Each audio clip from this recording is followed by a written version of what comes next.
मम कल्याणं हरिर्हय मुखाविदः गुरुश्च मध्वनामे जन्माद्यस्य यतोऽन्वयादितरतश्चार्थेष्वभिज्ञस्वराट् तेने ब्रह्महृदायादिकविने मुह्यन्ति सूरया तेजोभागं यथा विनिमयो यत्र त्रिसर्गो मृषा नाम्ना स्वेन सदा निरस्तकुहकं सत्यं परं धीमहि सृष्टिस्थित्यप्येहानियतिदृशितमो बन्धमोक्षाश्च यस्मात् अस्य श्री ब्रह्मरुद्रप्रभृतिसुरनरद्वीषशत्रुआत्मकस्य विष्णोर्व्यस्ताः समस्ताः सकलगुणनिधिः सर्वदोषव्यपेतः पूर्णानन्दो ज्ञेयो यो गुरुर्परमश्चिन्तयेत्तं महान्तम् यस्वानुभावमखिलश्रुतिसारमेकम् अध्यात्मदीपमतितितीक्षतां तमोन्धं संसारिणां करुणयाः पुराणगुह्यं तं व्याससूनुपयामि गुरुं मुनीनाम्। मैत्रेय उवाच मनोस्तु श्रुतरूपायां तिस्रः कन्याश्च जज्ञिरे आकूतिर्देवहूतिश्च प्रसूतिरिति विश्रुताः। एतावदुक्त्वा किल रामशङ्करः पत्न्यङ्गनाशं मुह्युभयत्र चिन्तयन् सुहृद्विदुक्षुः परिशङ्किता भवन् निष्क्रामती निर्विशति द्विधा सचा।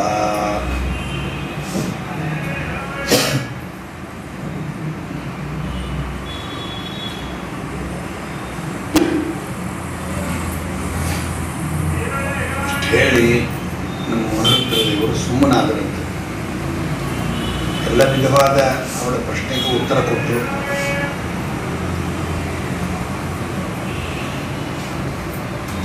ಪತಿಗೋಸ್ಕರವಾಗಿ ತಂದೆಯನ್ನು ಬಿಡು ಅಂತ ಹೇಳಿ ನೋಡಿದರು. ಆದರೂ ಅವಳ ವರ್ತನೆ ಸ್ವಕೀಯರ ಸ್ವರ್ಜನರ ದರ್ಶನ ಮಾಡಬೇಕು ಎಂಬುವಂತಹ ಆಶಾ, ತವರು ಮನೆಯ ಆಶಾ ಬಹಳ ಪ್ರಬಲವಾಗಿ ಇದ್ದದ್ದನ್ನು ನೋಡಿದರು.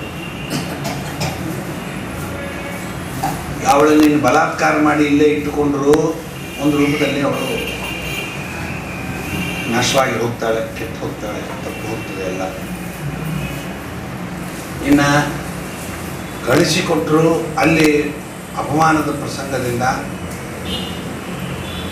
ಪತ್ನಿಯ ಅಂಗನಾಶ ಆಗೇ ಆಗ್ತದೆ. ಅಂದರೆ ಉಭಯತ್ರ ಪತ್ನಿಯಂಗನಾಶಂ ವಿಚಿಂತೆಯ, ಅವಳು ಇಲ್ಲಿದ್ದರೂ ಸರಿ, ತವ್ರ ಮನೆಗೆ ಹೋದರೂ ಸರಿ, ಅವಳ ಅಂಗನಾಶ ಆಗ್ತದೆ, ಅವಳಿಗೆ ತೊಂದರೆ ಆಗ್ತದೆ ಎಂಬುದು ನಿರ್ಣಯಿತ ಆಯಿತು. ಸರಿ, ಬಿಟ್ಟುಬಿಟ್ರು, ಏನಾಗ್ತದೋ ಹಾಕ್ಕೊಂಡು ಹೋಗಲಿ. ಹಾಗಾದ್ರೆ ನೀವು ಬರಲಿಲ್ಲ ಅಂದರೆ ಬಿಡ್ರಿ, ನಾನಾದರೂ ಹೋಗಿ ಬರ್ತೀನಿ. ನನಗೇನು ನಿಮ್ಮನ್ನ ಮೇಲೆ ಕೋಪ ತಾಪ, ನನ್ನ ಮೇಲೆ ಏನಿಲ್ವಲ್ಲ, ಆದ್ದರಿಂದ ನಾನು ಹೋಗೋದ್ರಲ್ಲಿ ಏನು ತಪ್ಪಿದೆ ಅಂದರು. ಗಂಡನ್ನು ಬಿಟ್ಟು ಹೋಗಲೇಬಾರ್ದು, ತತ್ರಾಪಿ ಗಂಡನಿಗೆ ಬೇಡಾದ ಸ್ಥಳಕ್ಕಂತೂ ಹೋಗಲೇಬಾರ್ದು. ಆದರೂ ಹೋಗ್ತೀನಿ ಅಂತೀನಿ, ಆಗಲಿ ದೇವರಿದ್ದಾನೆ, ಹೋಗಿ ಬಾ. ಕೆಲವು ಸತ್ಯಾಂಶಗಳು ಅನುಭವಿಸಿದಾಗಲೇ ಗೊತ್ತಾಗೋದು, ಅದು ಬಾಯಿಗೆ ಹೇಳಿದರೆ ಗೊತ್ತಾಗೋದಿಲ್ಲ. ನಿನಗೆ ದೇವರು ಒಳ್ಳೆ ಜ್ಞಾನ ಕೊಡಲಿ, ನೀವು ಹೋಗಿ ಬಾ ಅಂತ ಕಳಿಸ್ಕೊಟ್ಬಿಟ್ರು. ಆದರೆ ನಂದಿ ಪ್ರವೃತ್ತಿಗಳಿಗೆ ಹೇಳಿದರು, ಶಾಪ ಗೀಪ ಕೊಡ್ಕೊತ ಕೂಡಬೇಡ್ರಿ, ಕೆಲಸ ನೋಡ್ರಿ, ನಿಮ್ಮ ತಾಯಿಗೆ ಏನು ಹಾನಿ ಆಗಬಾರ್ದು, ಹಾಗೆ ಕರ್ಕೊಂಡ್ಬಂದ್ರಿ ಅಂತ ನಂದಿ ಮೊದಲಾದ ತನ್ನ ಪ್ರಮುಖ ಗಣಗಳಿಗೆ ರುದ್ರದೇವರು ಆಜ್ಞೆ ಮಾಡಿ ಕಳಿಸಿಕೊಟ್ಟಿದ್ದಾರೆ. ಬಂದಿದ್ದಾಳೆ ದಕ್ಷನ ಅಧ್ವರಕ್ಕೆ. ವೈಭವದಿಂದ ದೊಡ್ಡ ಯಜ್ಞಶಾಲ, ಸಾವಿರಾರು ಜನ ದೇವತೆಗಳು, ಎಲ್ಲರಿಗೂ ಪ್ರತ್ಯಕ್ಷವಾಗಿ ಹವಿರ್ದಾನ. ಅಂಥ ಒಂದು ವೈಭವದ ಬೆಳ್ಳಿ, ಮುತ್ತು, ಬಂಗಾರ, ಬೆಳ್ಳಿ ಮುಂತಾದಂಥ ಸಕಲ ವೈಭವದ ಸಾಮಗ್ರಿಗಳು ತುಂಬಿದಂಥ ಸಭೆ. ಬ್ರಾಹ್ಮಣರುಗಳು ವಿಪ್ರಸ್ಯಜಿಷ್ಟಂ, ದೇವತೆಗಳು, ಬ್ರಾಹ್ಮಣರು, ಭೃಗ್ವಾದಿ ಋಷಿಗಳು, ಬೃಹತ್ತ ಋಷಿಗಳು, ಜ್ಞಾನಿಗಳು ಇರ್ತಕ್ಕಂಥ ಸ್ಥಳ. ಅಂಥ ಯಜನಂ ಸಮಾವಿಶತೆ. ಆಗ ಆ ಯಜ್ಞ ಯಾಗದ ಒಂದು ಮಂಟಪಕ್ಕೆ ಸತೀದೇವಿ ಬಂದಿದ್ದಾಳೆ. ಏನಾಯಿತು? ತಾಮಾಗತಾಂ ತತ್ರನ ಕಶ್ಚಿತ್ ಆದ್ರಿಯ. ಯಾರೂ ಅವಳನ್ನು ಆದ್ರೆ ಮಾಡಲಿಲ್ಲ. ಹೇಳ್ಬಿಟ್ಟಿದ್ದ ಮುಂಚೆ, ಸತಿ ಬರ್ದರೆ ಯಾರು ಮಾತಾಡಿಸ್ಬಾರ್ದು ಅಂತ. ಇನ್ನು ಯಜ್ಞ ಮಾಡೋ ಯಜಮಾನನೇ ಎಲ್ಲಾದರೂ ಕೋಪಿಸ್ಕೊಂಡ ಅನ್ನೋ ಭಯದಿಂದ ಯಾರೂ ಹೇಳಲಿಲ್ಲ, ಗೌರವ ಮಾಡಲಿಲ್ಲ.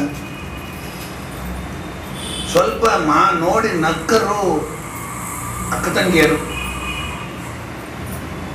ತಾಯಿ ಒಬ್ಬಳು ತಮ್ಮ ಯಜಮಾನರ ಆಜ್ಞೆಯನ್ನು ಮೀರಿ ಮಗಳನ್ನು ಆಧರಿಸಿದರು. ಪ್ರೇಮಾಶ್ರ ಕಂಠೇಹ ಪರಿಶಸ್ತು ದುರ್ಮೂಲ. ಎಲ್ಲ ಪ್ರೇಮದಿಂದ ಸತೀದೇವಿಯನ್ನು ಬರಮಾಡಿಕೊಂಡರು. ಆದರೆ ಉಳಿದವರೆಲ್ಲ ಋಷಿಯಾದಿಗಳು, ಅವರು ಇವರು ದೇವತೆಗಳು ಒಬ್ಬರು ಗೌರವ ಮಾಡಲಿಲ್ಲಂತೆ. ಹೀಗೆ ತಂದೆ ಹತ್ರ ಬಂದರು. ಅವರು ಕೂಡ ಏನು ಮಾತಾಡ್ಸಲಿಲ್ಲ. ತಂದೆಗೆ ಗೌರವ ಹೇಗೆ ಸಲ್ಲಿಸಬೇಕು ಆ ರೀತಿ ಸಲ್ಲಿಸಿದ್ದಾಳೆ. ಸಪರ್ಯಾಂ ಪರಮಾಸನಂ ಸದಾ. ಒಳ್ಳೆ ಆಸನ ಇಲ್ಲ, ಕೂಡು ಅಂತ ಹೇಳಲಿಲ್ಲ. ನಾದತ್ತ ಪಿತ್ರ ಅಪ್ರತಿನಂದಿತ ಸತಿ. ತಂದೆ ಏನೂ ಪ್ರತಿನಂದನ ಮಾಡಲಿಲ್ಲಲ್ಲ. ನಮಸ್ಕಾರ ಮಾಡಿದಾಗ ತಂದೆ ಒಳ್ಳೆದಮ್ಮ, ಯಾವಾಗ ಬಂದೆ, ಹೇಗೆ ಬಂದೆ, ಏನು ಸಮಾಚಾರ, ಏನು ಮಾತಾಡಲಿಲ್ಲ. ಅಂದ್ರೆ ಕೋಪ, ಇನ್ನು ನನ್ನ ಮೇಲೂ ಕೋಪ ಇದೆ ಅಂತ ಹಾಗಾಯಿತು. ದೇವ್ರ ಇಚ್ಛಾ ಅಂದ್ಕೊಂಡು ತಿರುಗಿ ನೋಡ್ತಾಳೆ. ಅರುದ್ರ ಭಾಗಂ ತಮವೇಕ್ಷ ಚಾಧ್ವರಂ.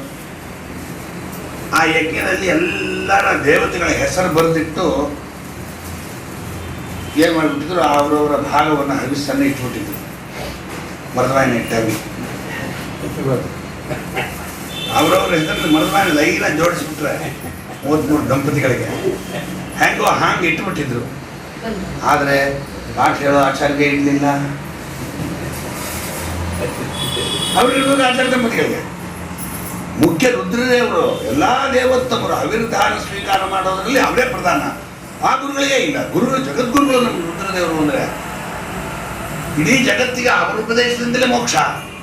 ಅವ್ರಿಗೆ ಇಲ್ಲ. ನೋಡಿದ್ವಿ ಏನಿದು, ಯಾಕೆ ರುದ್ರದೇವರ ಹೆಸರು ಬೋರ್ಡು ಯಾಕಿಲ್ಲ ಅಂತ ಕೇಳ್ತಾಳೆ. ಆಗ ಸುಮ್ಮನೆ ಇರ್ಬೇಕು ಬೇಡವಾ? ಬೈದ್ಲು. ಏನಿದು ಯಜಮಾನ್ರಿಗೆ, ನಮ್ಮ ಯಜಮಾನ್ರಿಗೆ ಯಾಕೆ ಇಡಲಿಲ್ಲ?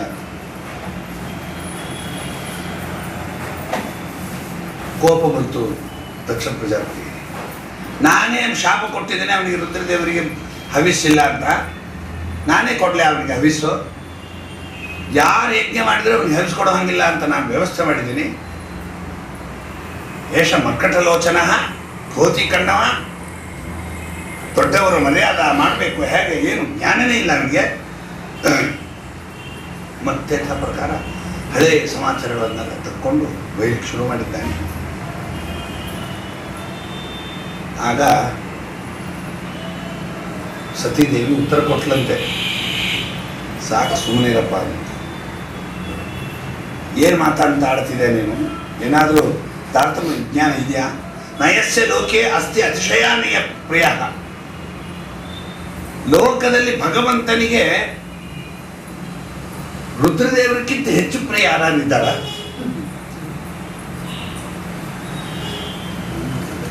ಎಂಥ ಪ್ರಿಯ ಸ್ವರೂಪರು ನಮ್ಮ ಯಜಮಾನರು ಪರಮಾತ್ಮನಿಗೆ. ಯಾರಲ್ಲೂ ದ್ವೇಷ ಮಾಡದೇ ಇರುವಂತಹ ಅಪಾರ ಸಾತ್ವಿಕ ಸ್ವಭಾವ ನಮ್ಮ ರುದ್ರದೇವರದು. ಅಂಥವರಲ್ಲಿ ಏನು ಪ್ರತೀಪ ಮಾಡ್ತಿದೆಯೋ, ಅಂಥವರಲ್ಲಿ ಏನು ವಿರೋಧ ಮಾಡ್ತಿದೆ? ಜ್ಞಾನ ಬೇಡ ನಿನಗೆ? ನೀನು ಮತ್ತೊಬ್ಬರ ದೋಷವನ್ನು ಎಣಿಸುವ ಕಾಲಕ್ಕೆ ನಿನ್ನ ದೋಷ ಏನಿದೆ ಎಂಬ ಸ್ವಲ್ಪ ಆಲೋಚನೆ ಮಾಡಿದೀಯಾ?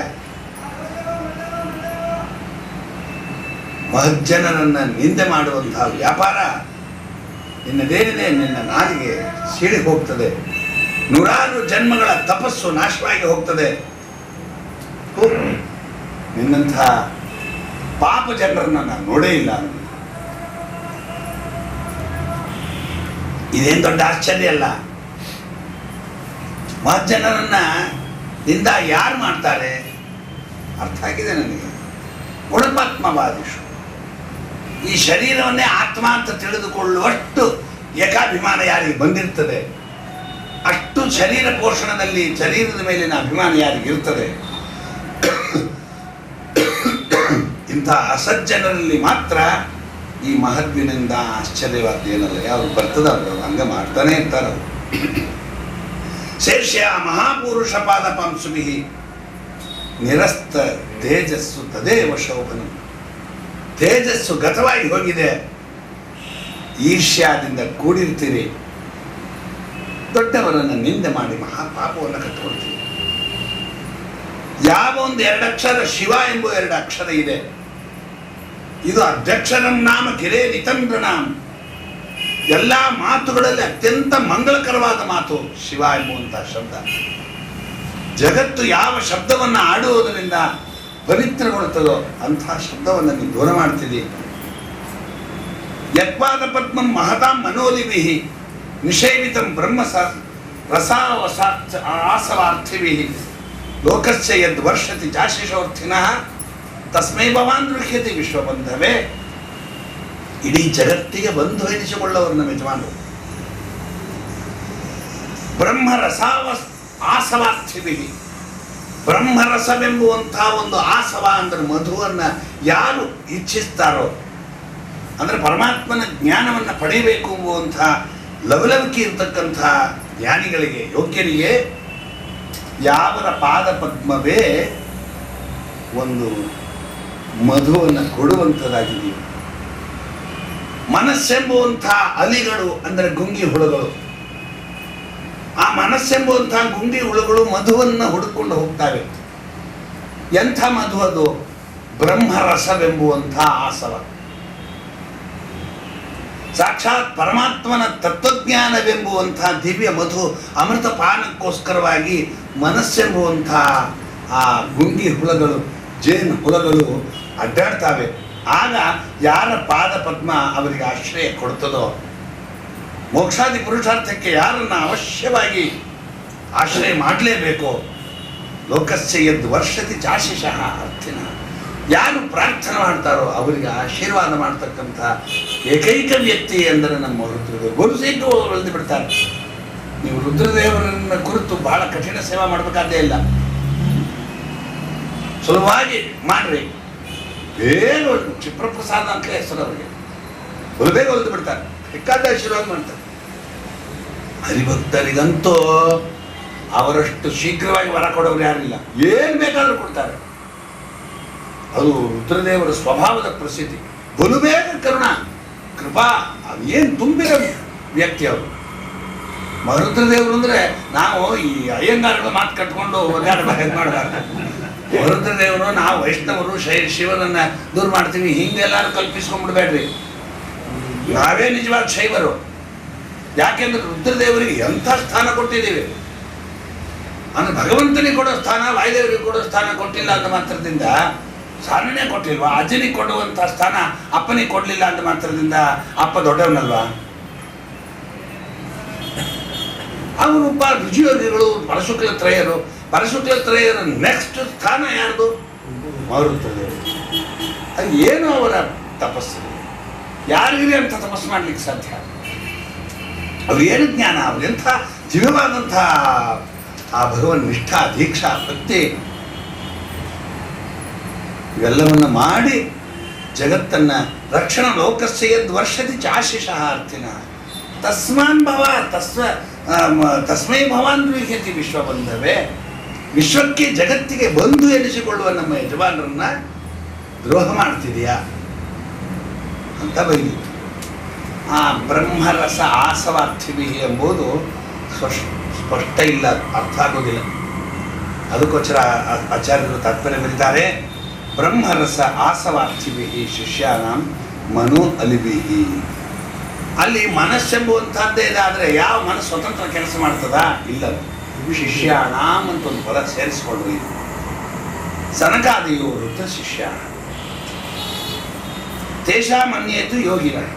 ಆ ಸನಕಾದಿಗಳಿಗೆ 12 ಶಿಷ್ಯರು. ಬ್ರಹ್ಮಶಿಷ್ಯಸ್ತೋ ರುದ್ರ ಬ್ರಹ್ಮ ನಾರಾಯಣ. ಈ ಶಿಷ್ಯ ಗುರುಶಿಷ್ಯ ಭಾವದ ವ್ಯವಸ್ಥೆ ಏನು ಐತಿ? ಬ್ರಾಹ್ಮ ಪುರಾಣದಲ್ಲಿ ಏನು ಹೇಳಿದ್ದಾರೆ ಅಂದರೆ, ಸನಕಾದಿಗಳು ರುದ್ರ ಶಿಷ್ಯರು, ಉಳಿದವರೆಲ್ಲ ಸನಕಾದಿಗಳ ಶಿಷ್ಯರು. ಒಬ್ಬ ಮಧ್ಯ ಸ್ವಾಮಿಗಳು ಬೇಕೇ ಬೇಕು. ಸ್ವಾಮಿಗಳು ಮೊದಲನೇ ಸ್ವಾಮಿಗಳು ಅಂತಂದರೆ ಸನಕಾದಿಗಳು. ಹಂಸನಾಮ ಪರಮಾತ್ಮ ಆದಮೇಲೆ ಸನಕಾದಿಗಳೇ ಪ್ರಧಾನ. ಅವರು ರುದ್ರದೇವರ ಹತ್ರ ಪಾಠ ಹೋಗಿದ್ದವು. ಅಲ್ಲಲ್ಲ, ಅದು ಬೇರೆ, ದುರ್ವಾಸನ ಸಂಬಂಧ. ಅದು ದುರ್ವಾಸರ ಅವತಾರ ಆಗುವ ಕಾಲವೇ ಬೇರೆ, ಇದು ಸ್ವಯಂಭೂ ಅನ್ನೋಂಥರದ ಕಾಲ ಇದು. ಇದು ಅಷ್ಟು ಸುಲಭ ಇಲ್ಲ ಅದು. ಈ ಕಾಲವೇ ಬೇರೆ, ಆ ಕಾಲವೇ ಬೇರೆ. ದುರ್ವಾಸರು ಕೂಡ ಬ್ರಹ್ಮದೇವರ ಹತ್ರ ಅಧ್ಯಯನ ಮಾಡಿದವರು. ಸನಕಾದಿಗಳು ದುರ್ವಾಸರ ಹತ್ರ ಓದಿದ್ರು, ರುದ್ರದೇವರ ಹತ್ರ ಓದಿದ್ರು. ಅನ್ಯೇತು ಯೋಗಿನಃ ಸನಕಾದಿ ಶಿಷ್ಯ ಬ್ರಹ್ಮ ಶಿಷ್ಯ ತಥಾ ರುದ್ರ. ಚತುರ್ಮುಖ ಬ್ರಹ್ಮದೇವರ ಶಿಷ್ಯರು ಮರುದ್ರದೇವರು, ಬ್ರಹ್ಮ ನಾರಾಯಣ. ಚತುರ್ಮುಖ ಬ್ರಹ್ಮದೇವರು ನಾರಾಯಣನ ಹತ್ರ ಓದ್ತವರು. ಈಗ ಅದನ್ನು ತಿಳ್ಕೊಳ್ಳಿ. ಕಿಂವಾ ಶಿವಾಖ್ಯಮ ಶಿವಂ ನ ವಿದುಸ್ತ್ವದನ್ಯೇ ಬ್ರಹ್ಮಾದಯಸ್ತಭವಕೀರ್ಯ ಜಠಾ ಸ್ಮಶಾನೆ ತನ್ಮಾಲ್ಯ ಭಸ್ಮ ನೃಕಪಾಲ್ಯ ವಸತ್ಪಿಶಾಚೈಃ ಮುಗ್ಧನಿರ್ದದತಿ ಚರಣಾವಸೃಷ್ಟಂ. ನೀನು ಶಿವ ಅಂತ ಹೆಸರಿದೆ, ಆದರೆ ಅಶುಭ ಕೆಲಸ ಮಾಡ್ತಾನೆ, ಸ್ಮಶಾನದಲ್ಲಿ ವಾಸ ಮಾಡ್ತಾನೆ ಅಂದೀನಿ.